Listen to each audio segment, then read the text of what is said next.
Good morning everybody, you are welcomed for Poddar online classes of English. Dear students, पिछले video में हम बात कर रहे थे पैसेज फॉर कॉम्प्रहेंशन से संबंधित नियम तथा उसमें किस टाइप के प्रश्न पूछे जाते हैं और उन प्रश्नों का किस तरीके से उत्तर दिया जाता है, उससे संबंधित नियम लिखा रहे थे और उसमें नियम नंबर है अब 4।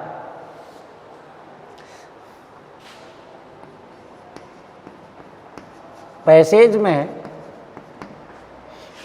से मुख्य रूप से 3 प्रकार के प्रश्न पूछे जाते हैं। कोई सा भी पैसेज है, चाहे वे जर्नल एग्जाम के लिए हो, चाहे वे कॉम्पिटिटिव एग्जाम के लिए हो, उसमें मुख्य रूप से 3 प्रकार के प्रश्न ही पूछे जाते हैं और उन प्रश्नों का जवाब किस तरीके से दिया जाता है। What is the right answer of passage for comprehensions which is given from the passage. Passage में से, गद्यांश में से जो प्रश्न बनाए जाते हैं उन प्रश्नों का सही जवाब, सही उत्तर किस तरीके से दिया जाता है स्टूडेंट्स। और first you should understand this thing कि प्रश्न कितने प्रकार के पूछे जाते हैं। सबसे पहले समझने की जो बात है, असली जो आपको समझना है वो ये समझना है कि पैसेज में कितने प्रकार के प्रश्न पूछे जाते हैं। देखिए जी, नंबर 1 WH वर्ड वाले प्रश्न जो संख्या में सबसे अधिक पूछे जाते हैं। नंबर 2 हेल्पिंग वर्ब वाले प्रश्न कभी कभार एक आध प्रश्न, 1-2 प्रश्न इस टाइप के पूछ लिए जाते हैं। इस प्रकार के प्रश्नों को पूछने की पॉसिबिलिटी डियर स्टूडेंट्स कम होती है। हेल्पिंग वर्ब वाले प्रश्नों को पैसेज में से पूछने की सेकेंडरी और सीनियर सेकेंडरी एग्जाम के अंदर हेल्पिंग वर्ब से शुरू होने वाले पूछे जाने वाले प्रश्नों की संख्या कम होती है। कभी कभार एक आध प्रश्न पूछ लिया जाता है, लेकिन ध्यान रखना सबसे ज़्यादा संख्या में जो प्रश्न पूछे जाते हैं, चाहे वे सेकेंडरी की एग्जाम हो, चाहे वे सीनियर सेकेंडरी की एग्जाम हो, चाहे वे कंपटीशन लेवल की एग्जाम हो, सबसे ज़्यादा WH वर्ड वाले ही प्रश्न पूछे जाते हैं। और नंबर 3 याद रखना, हियर रेफर टू वाले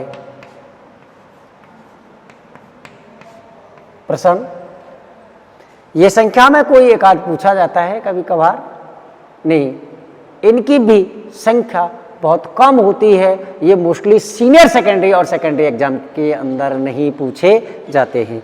दोनों ही टाइप के प्रश्न, इस प्रकार के प्रश्न तो कभी कभार पूछ लिए जाते हैं हेल्पिंग वर्ब वाले तो, लेकिन हियर रेफर टू वाले प्रश्न हैं जिनकी पॉसिबिलिटी बहुत कम होती है, बहुत कम पूछे जाते हैं।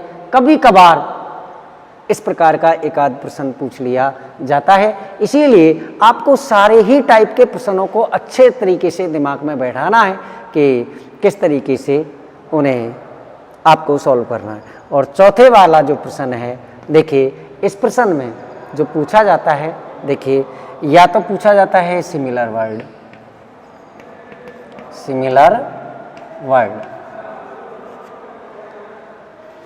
या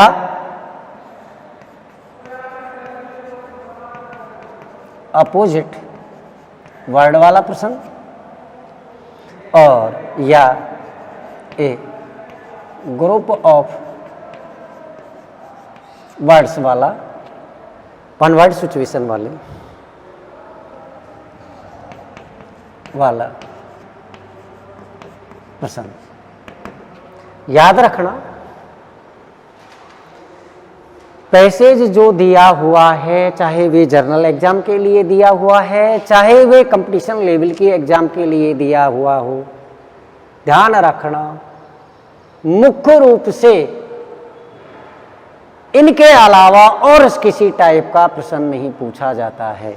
ध्यान रखना, सीनियर सेकेंडरी एग्जामिनेशन के अंदर और सेकेंडरी एग्जामिनेशन के अंदर जो स्कूल लेवल की परीक्षा होती है उसमें सबसे ज़्यादा संख्या में जो पूछा जाता है वे प्रश्न एक तो WH वर्ड वाला और एक सिमिलर वर्ड वाला पूछा जाता है। कभी कभार हेल्पिंग वर्ब वाले भी एक आध प्रश्न पूछ लिए जाते हैं और हियर रेफर टू वाले प्रश्नों की पॉसिबिलिटी कम होती है। इस प्रकार के प्रश्न कम पूछे जाते हैं, इस प्रकार के प्रश्न कंपटीशन लेवल पर पूछे जाते हैं। याद रखना, WH वर्ड वाले प्रश्न सीनियर सेकेंडरी एग्जामिनेशन के अंदर और सेकेंडरी एग्जामिनेशन के अंदर तथा सिमिलर वर्ड वाले, अपोजिट वर्ड वाले, ग्रुप ऑफ वर्ड्स वाले ये प्रश्न सेकेंडरी और सीनियर सेकेंडरी लेवल पर संख्या में ज़्यादा पूछे जाते हैं। दो ही प्रकार के प्रश्न, WH वर्ड वाले और सिमिलर वर्ड वाले। लेकिन कभी कभार हेल्पिंग वर्ब वाला एक आध प्रश्न पूछ लिया जाता है और हियर रेफर टू वाले प्रश्नों की पॉसिबिलिटी बहुत कम होती है। ये सेकेंडरी लेवल और सीनियर सेकेंडरी लेवल पर बहुत कम पूछे जाते हैं। कभी कभार ऐसा होता है किसी एग्जामिनर जो होता है, पेपर सेटर होता है, उसका मूड होता है, एक आध प्रश्न रख देता है।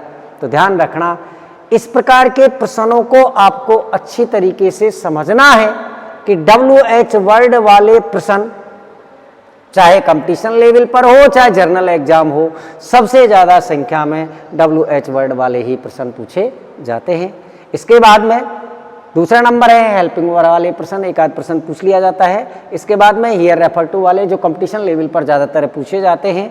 जर्नल या स्कूल लेवल की जो एग्जाम होती है उसमें कम पूछे जाते हैं। और याद रखना, स्कूल लेवल की सेकेंडरी और सीनियर सेकेंडरी एग्जाम में ध्यान रखना, सीनियर में 3 नंबर के प्रश्न पूछे जाते हैं। ध्यान रखना, 7वां, 8वां, 9वां तीनों प्रश्न सिमिलर वर्ड के पूछे जाते हैं जिसे सिनोनिम्स कहते हैं।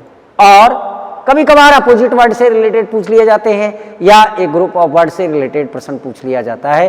3 प्रश्न पूछे जाते हैं। और सेकेंडरी लेवल पर जो 7-7 नंबर के 2 पैसेज आते हैं उनमें जो लास्ट का प्रश्न आता है 5वां नंबर का, वे 2 नंबर का जो पूछा जाता है 2-2 नंबर के, वे याद रखना वे सिमिलर वर्ड के होते हैं या अपोजिट वर्ड के होते हैं या एक ग्रुप ऑफ वर्ड्स के होते हैं। 4 नंबर के तो वे, और 2 छोटे वाले जो पैसेज आते हैं, सीन पैसेज किसी भी पाठ में से, टेक्स्ट बुक के में से, उनमें जो लास्ट का प्रश्न पूछा जाता है 4थे नंबर का, दोनों पैसेजों में से वे 1-1 नंबर का पूछा जाता है। इस तरीके से 6 नंबर के प्रश्न तो सेकेंडरी लेवल पर सिमिलर वर्ड, अपोजिट वर्ड, ये ग्रुप ऑफ वर्ड से रिलेटेड पूछे जाते हैं। तथा सीनियर सेकेंडरी एग्जामिनेशन में याद रखना 3 प्रश्न सिमिलर वर्ड या सिनोनिम्स के ही पूछे जाते हैं। मोस्टली सिमिलर वर्ड के पूछे जाते हैं, सिनोनिम्स के, अपोजिट वर्ड और एक ग्रुप ऑफ वर्ड्स की पॉसिबिलिटी कम होती है। एक ग्रुप ऑफ वर्ड से रिलेटेड भी पूछे जाते हैं ज़्यादातर है, या सिमिलर वर्ड से रिलेटेड पूछे जाते हैं। अपोजिट वर्ड से रिलेटेड पूछने की पॉसिबिलिटी कम होती है। अब आपको क्रम से एक एक प्रकार के प्रश्न को समझना है कि किस तरीके से ये प्रश्न परीक्षा के अंदर पूछे जाते हैं और इनका किस तरीके से जवाब दिया जाता है। देखिए, मैं एक एक को आपको बता रहा हूं, आप समझने की कोशिश करें।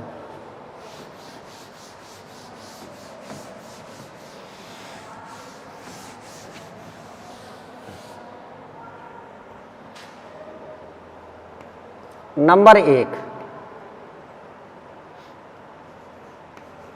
WH वर्ड वाले प्रश्न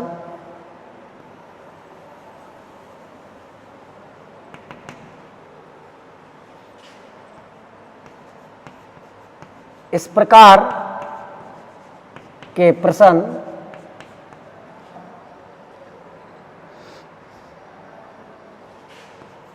संख्या में सबसे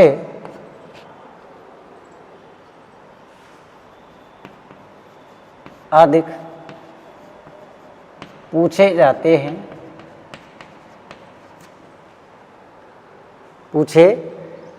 हैं और याद रखना संख्या में सबसे ज़्यादा पूछे जाते हैं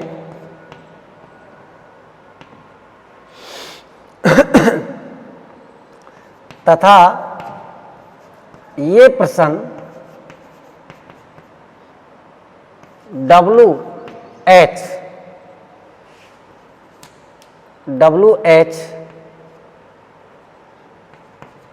अक्षर से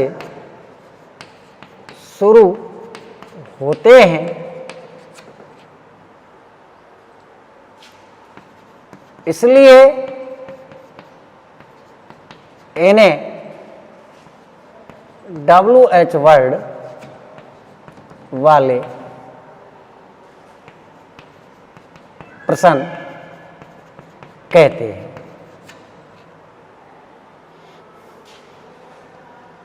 नंबर सेकंड,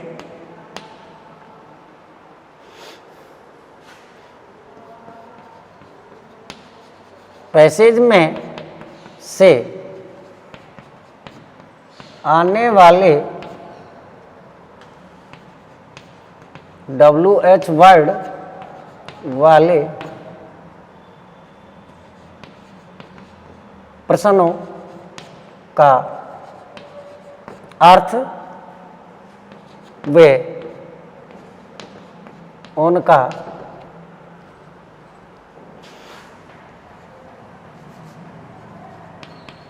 आशय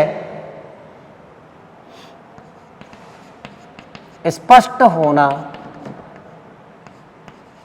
चाहिए।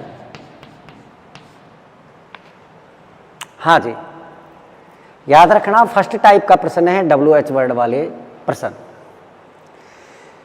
इस प्रकार के प्रश्न हैं जो पैसेज में सबसे ज़्यादा संख्या में पूछे जाते हैं, चाहे वे जर्नल एग्जाम हो, चाहे कंपटीशन लेवल की एग्जाम हो। और ध्यान रखना, ये W और H अक्षर से शुरू होते हैं और इसीलिए इन प्रश्नों को WH वर्ड वाले प्रश्न कहते हैं। अब देखिए, पैसेज में से आने वाले WH वर्ड वाले प्रश्नों का अर्थ वे उनका आशय स्पष्ट होना चाहिए। आपको कन्फर्म प्रत्येक WH वर्ड का अर्थ याद होना चाहिए कि who, whom, whose, which, that, when, where, why, how many, how far, how long, इनका अर्थ क्या होता है तथा इन क्वेश्चन वर्डों में इन प्रश्न सूचक शब्दों में क्या बात पूछी जाती है जिसका जवाब लिखना है। ये दोनों चीज आपके दिमाग के अंदर क्लियर होनी चाहिए। याद रखना, दो चीजें क्लियर होनी चाहिए, अर्थ प्लस उसका आशय, कि WH वर्ड का अर्थ क्या है, इसमें क्या पूछा जाएगा और इसका क्या जवाब देना है, ये आपके दिमाग के अंदर क्लियर होना चाहिए। और इसीलिए मैं प्रत्येक WH वर्ड को आपको क्लियर कर रहा हूं, एग्जाम्पल भी देकर बताऊंगा कि कौन से WH वर्ड से किस टाइप से प्रश्न पूछा जाएगा और आपको किस तरीके से उसको जवाब देना है, किस तरीके से उसको पैसेज में से फाउंड आउट करना है, कैसे पता लगाना है। देखिए,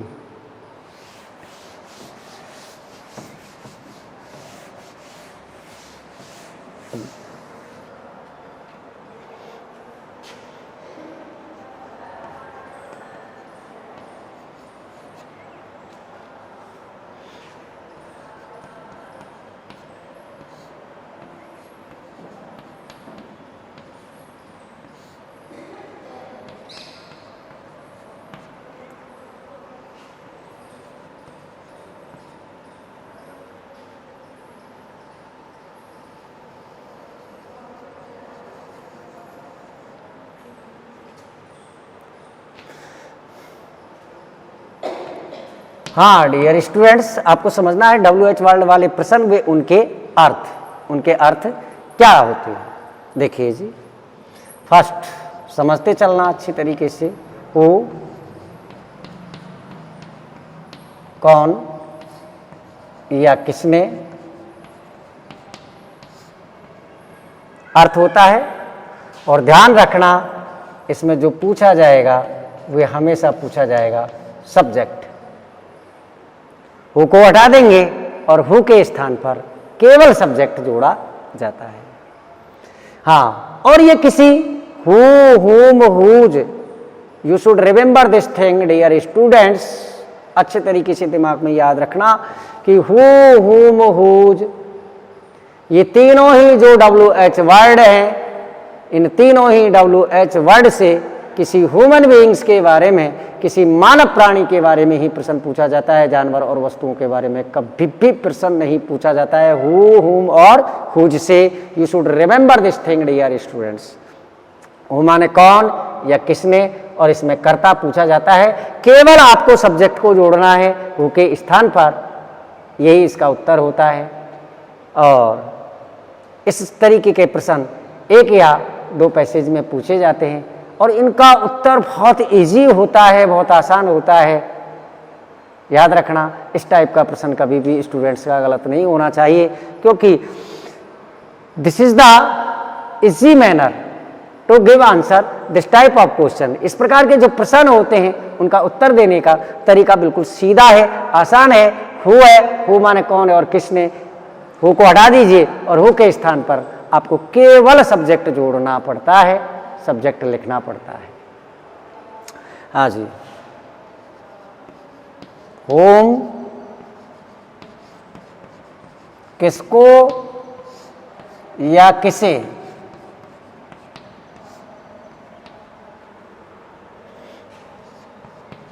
व्यक्तिवाचक कर्म पूछा जाता है। याद रखना, इसमें व्यक्तिवाचक कर्म पूछा जाता है। हूं मैं आपको एक एक को बताऊंगा, समझाऊंगा। देखिए जी,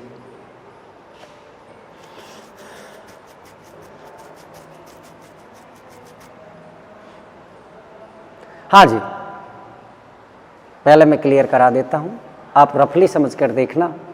देखिए जी,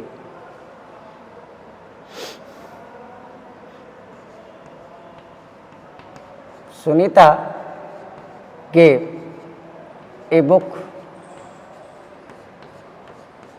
to Ramesh yesterday। Dear students, इस सेंटेंस को अच्छे ढंग से पढ़ के देखना। Sunita gave a book to Ramesh yesterday, ये सेंटेंस लिख रहा है। मान लीजिए ये एक पैसेज का सेंटेंस है, ये एक गद्यांश का सेंटेंस है। और देखिए एग्जामिनर इसमें से किस तरीके से प्रश्न बनाता है। देखिए, हु माने कौन या किसने, और इसमें पूछते हैं कर्ता। केवल आपको किसको हटाना है, हु को हटा करके उसके स्थान पर केवल क्या जोड़ना है, सब्जेक्ट जोड़ना है। होम किसको या किसे, इसमें व्यक्तिवाचक कर्म पूछा जाता है और व्यक्तिवाचक कर्म ही आपको उत्तर के रूप में लिखना है। मैं देखिए दोनों से इनसे प्रश्न बनाता हूं, आप समझने की कोशिश करना। रफली लिख रहा हूं, मैं बाद में इसको मिटा दूंगा। देखिए जी, who gave a book to Ramesh yesterday. एक प्रश्न ये बन गया पहले वाला। और जब इसका आंसर देंगे तो डियर स्टूडेंट्स आंसर क्या होगा, हु के स्थान पर केवल क्या लिख देना है, कर्ता। और कर्ता क्या लिखेंगे, Sunita gave a book to Ramesh yesterday. और ध्यान रखना, होम किसको या किसे व्यक्तिवाचक ऑब्जेक्ट पूछा जाता है, व्यक्तिवाचक कर्म पूछा जाता है। देखिए प्रश्न क्या है,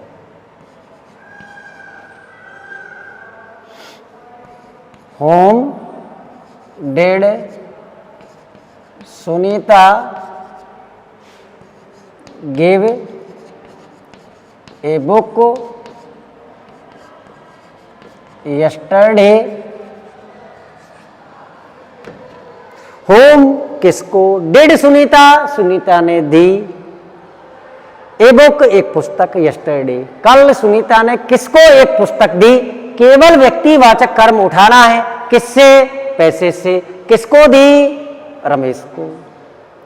ध्यान रखना WH वर्ड को हटा दिया जाता है और WH वर्ड के साथ यदि duplicate helping verb, these are the duplicate helping verb dear student, do, does और did, these are called duplicate helping verb और tentative helping verb। ये नकली सहायक क्रियाएं होती हैं या काम चलाऊ सहायक क्रियाएं होती हैं और जब उत्तर देते हैं तो याद रखना प्रश्न की भाषा को उत्तर देते समय, प्रश्न की भाषा को उत्तर देते समय उत्तर में जब बदला जाता है तो ध्यान रखना ये duplicate helping verb do, does, did आती हैं तो इनको हटा दिया जाता है। डिड हटाने पर याद रखना फर्स्ट फॉर्म को सेकंड फॉर्म में ट्रांसफर कर दिया जाता है और डज हटाने पर फर्स्ट फॉर्म में एस या ई एस लगा दिया जाता है। डू हटाने पर कुछ भी नहीं करना पड़ता है, याद रखना। देखिए जी, होम हटा दिया WH वर्ड और इसी के साथ डुप्लीकेट हेल्पिंग वर्ब डिड को हटा दिया और डिड को डुप्लीकेट हेल्पिंग वर्ब को उठा दिया तो प्रश्न की भाषा को उत्तर में बदल दिया। उत्तर में बदलेंगे तो क्या हो गया? सुनीता। गिव की सेकंड फॉर्म क्या हो गई? गिव, क्योंकि डिड का असर किस पर पड़ा है? मुख्य क्रिया पर। First form is transferred into second form. First form को किस में बदल देते हैं? सेकंड फॉर्म में। Sunita give a book. और पैसेज में से केवल क्या उठाना है? जो उत्तर पूछा जाता है, जो उत्तर पूछा जाता है, जो बात पूछी जाती है पैसेज में से केवल उसी टुकड़े को उठाना है। अपन को उसी पीस को लेना है, उसी टुकड़े को लेना है उस वाक्य में से जो प्रश्न के अंदर बात पूछी जाती है और वही उत्तर के रूप में जोड़ देना है। ध्यान रखना। टू रमेश, टू रमेश और यस्टरडे। अब स्टूडेंट आपके अच्छी तरीके से दिमाग में समझ में आ जाना चाहिए कि हु वाले जो प्रश्न होते हैं जिसका अर्थ होता है कौन या किसने, उसमें कर्ता पूछा जाता है। हु को हटा दीजिए, हु के स्थान पर केवल आपको पैसेज में से उठाना है कर्ता, जैसा कि लिखा हुआ था सुनीता। हु के स्थान पर सुनीता लिख दीजिए। नेक्स्ट वाला है हुम वाला जो प्रश्न होता है उसमें व्यक्तिवाचक कर्म पूछा जाता है जिसका अर्थ होता है किसको या किसे, और याद रखना केवल उस व्यक्तिवाचक कर्म को ही जोड़ा जाता है। WH वर्ड हुम को हटा दिया, उसी के साथ डुप्लीकेट हेल्पिंग वर्ब आई उसको हटा दिया और जो प्रश्न की भाषा है, जो प्रश्न की भाषा है उसको उत्तर में ट्रांसफर कर दिया जाता है। उत्तर में ट्रांसफर करते हैं तो सुनीता। और डिड हटाया, डिड का असर मुख्य क्रिया पर पड़ेगा, इसीलिए गिव की सेकंड फॉर्म हो जाएगी गिव ए बुक। और पैसेज में से केवल उसी पीस को उठाना है, उसी पार्ट को लेना है, उसी हिस्से को लेना है सेंटेंस के को, जिस हिस्से में, जिस पार्ट में सेंटेंस के में और एक्चुअली उत्तर दिया है उस एक्चुअल उत्तर को ही लेना है।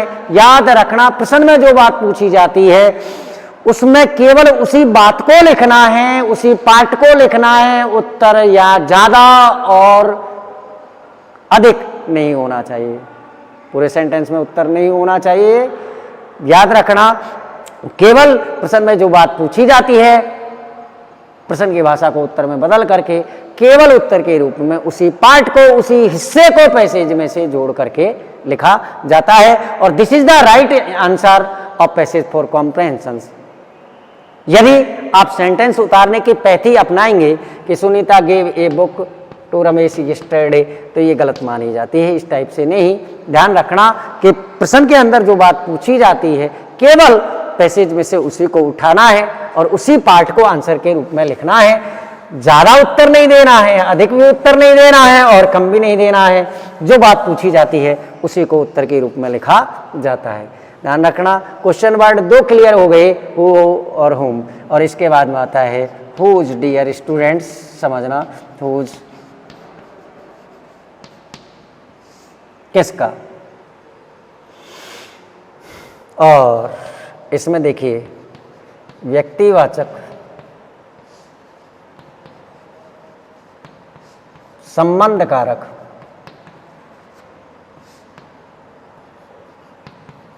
संज्ञा शब्द पूछा जाता है। किस तरीके से पूछा जाता है?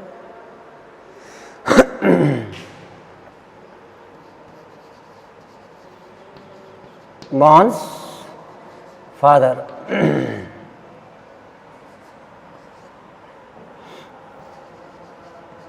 comes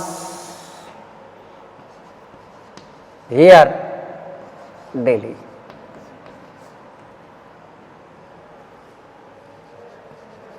देखिए प्रश्न किस तरीके से बनेगा, हुज फादर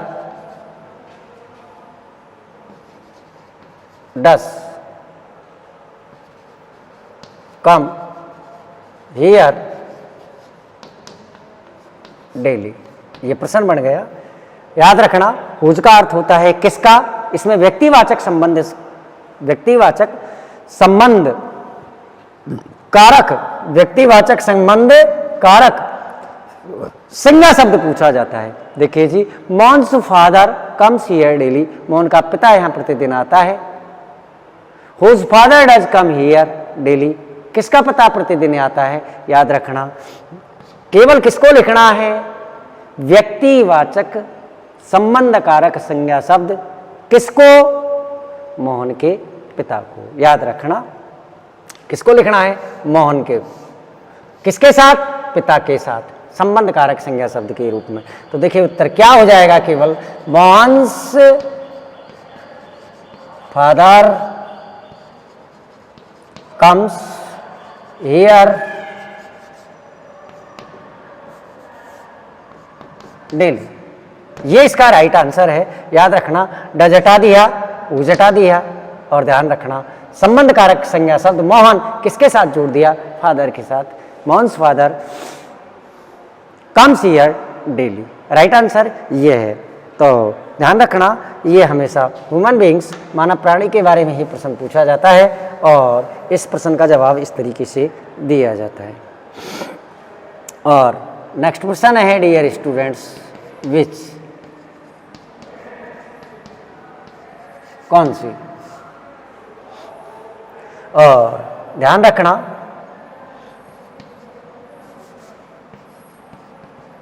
वस्तु, स्थान, जानवर के बारे में प्रश्न पूछने के लिए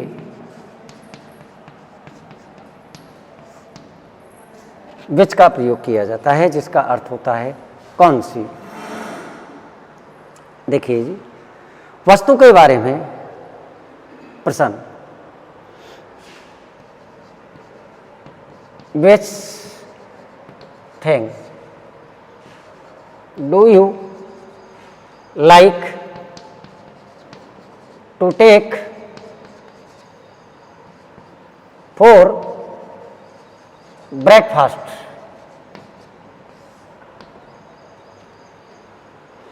ध्यान रखना किसी वस्तु के बारे में प्रश्न पूछा जाता है तो विच से पूछा जाता है, किसी स्थान के बारे में प्रश्न पूछा जाता है तो विच से पूछा जाता है, जानवर के बारे में प्रश्न पूछा जाता है तो विच से पूछा जाता है।